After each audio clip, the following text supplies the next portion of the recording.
A spider's web is stronger than it looks. Although it is made of thin, delicate strands, the web is not easily broken. However, a web gets torn every day by the insects that kick around in it, and a spider must rebuild it when it gets full of holes. Charlotte liked to do her weaving during the late afternoon, and Fern liked to sit nearby and watch. One afternoon she heard a most interesting conversation and witnessed a strange event. "You have awfully hairy legs, Charlotte," said Wilbur, as the spider busily worked at her task. "My legs are hairy for a good reason," replied Charlotte. "Furthermore, each leg of mine has 7 sections: the coxa, the trochanter, the femur, the patella, the tibia, the metatarsus, and the tarsus." Wilbur sat bolt upright. "You're kidding," he said. "No, I'm not either." "Say those names again. I didn't quite catch them the first time." "Coxa, trochanter, femur, patella, tibia, metatarsus, and tarsus." "Goodness," said Wilbur, looking down at his own chubby legs. "I don't think my legs would have 7 sections." "Well," said Charlotte, "you and I lead different lives. You don't have to spin a web. That takes real leg work." "I could spin a web if I tried," said Wilbur, boasting. "I've just never tried." "Let's see you do it," said Charlotte. Fern chuckled softly and her eyes grew wide with love for the pig. "Okay," replied Wilbur. "You coach me and I'll spin one. It must be a lot of fun to spin a web. How do I start?" "Take a deep breath," said Charlotte, smiling. Wilbur breathed deeply. "Now climb to the highest place you can get to, like this."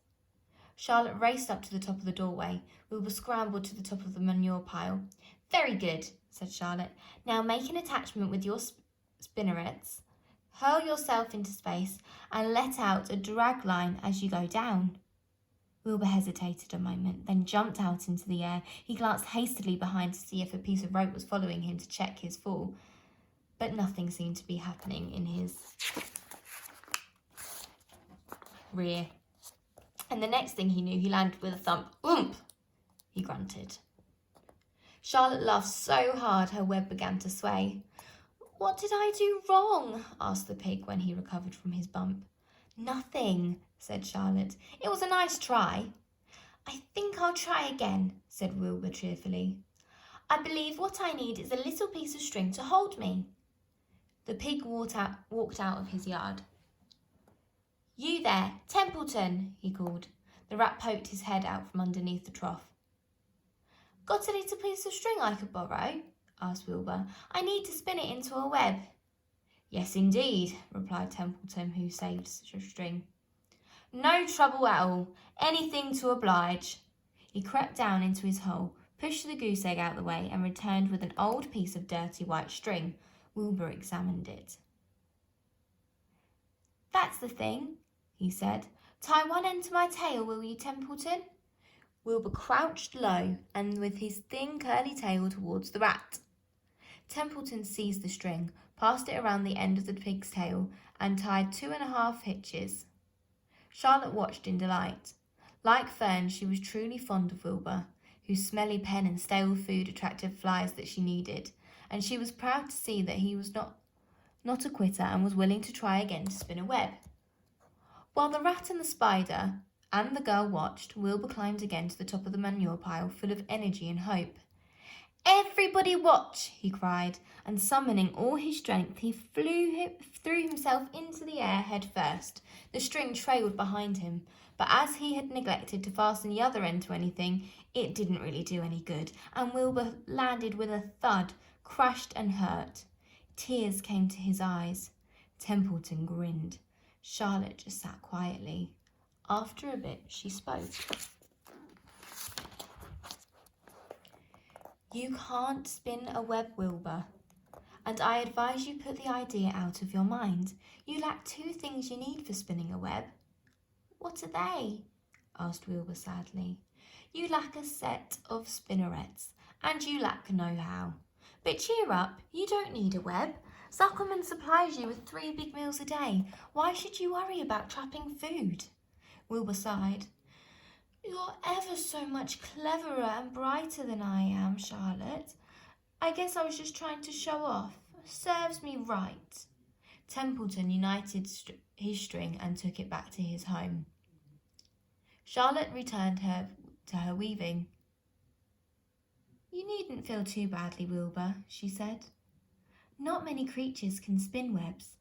Even men aren't good as spiders. Although they think they're pretty good, and they'll try anything."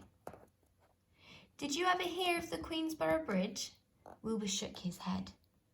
"Is it a web?" "Sort of," replied Charlotte.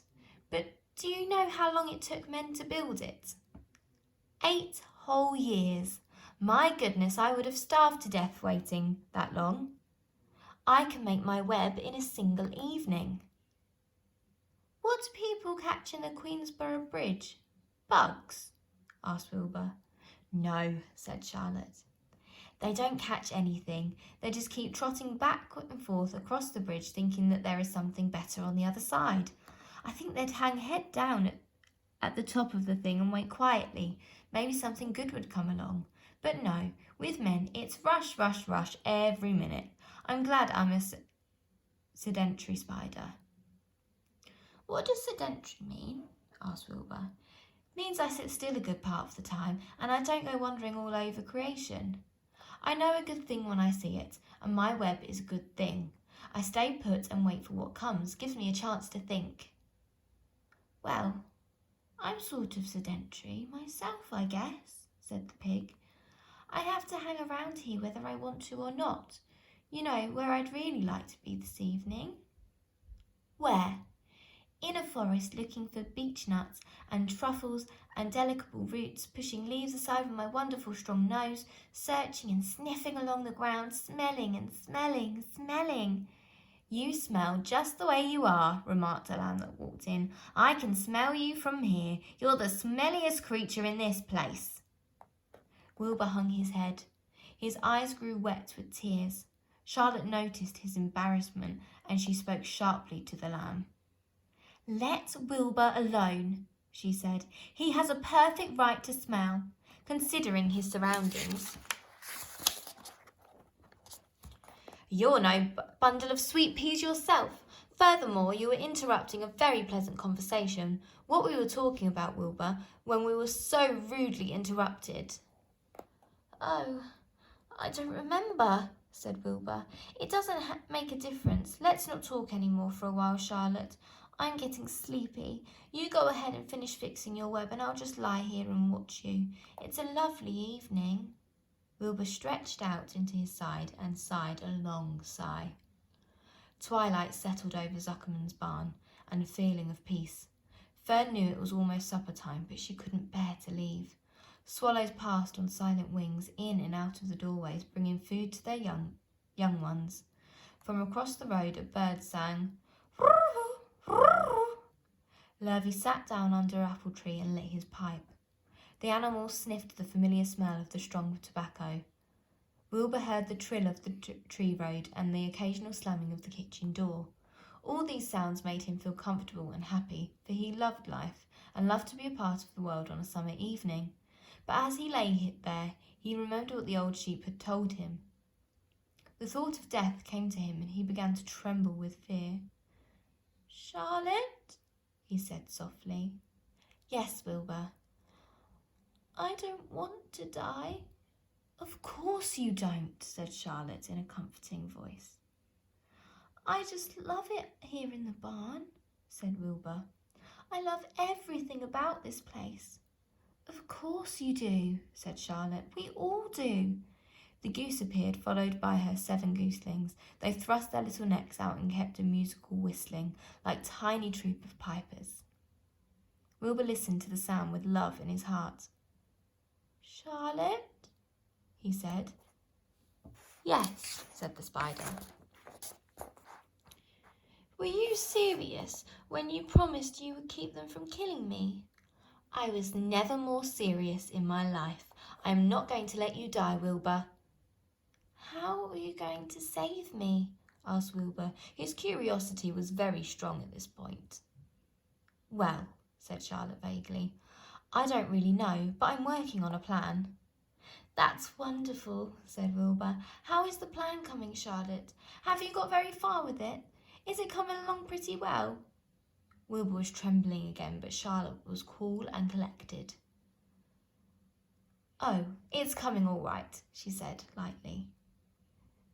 The plan is still in its early stages and hasn't completely shaped up yet, but I'm working on it. When do you work on it? Begged Wilbur.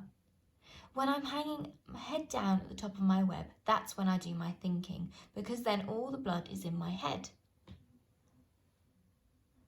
I'd be only too glad to help in any way I can. Oh, I'll work it out alone, said Charlotte. I can think better if I think alone. All right, said Wilbur. But don't fail to let me know if there's anything I can do to help, no matter how slight.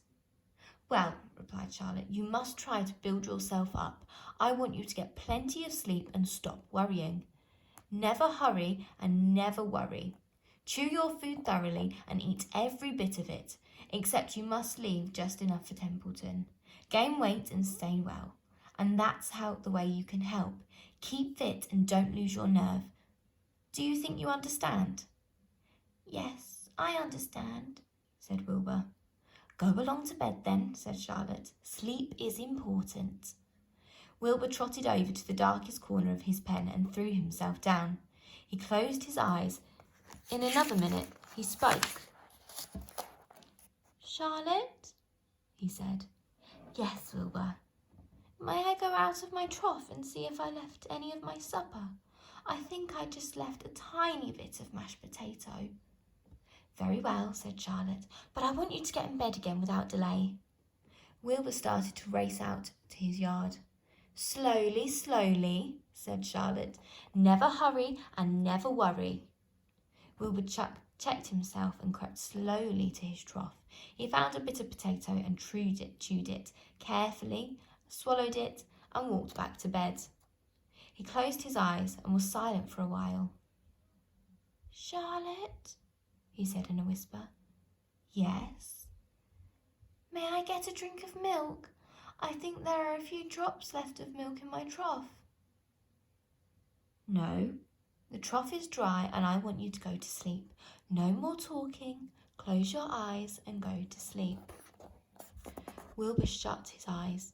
Fern got up from her stool and started for home, her mind full of everything she had seen and heard. Good night, Charlotte, said Wilbur. Good night, Wilbur. There was a pause. Good night, Charlotte. Good night, Wilbur.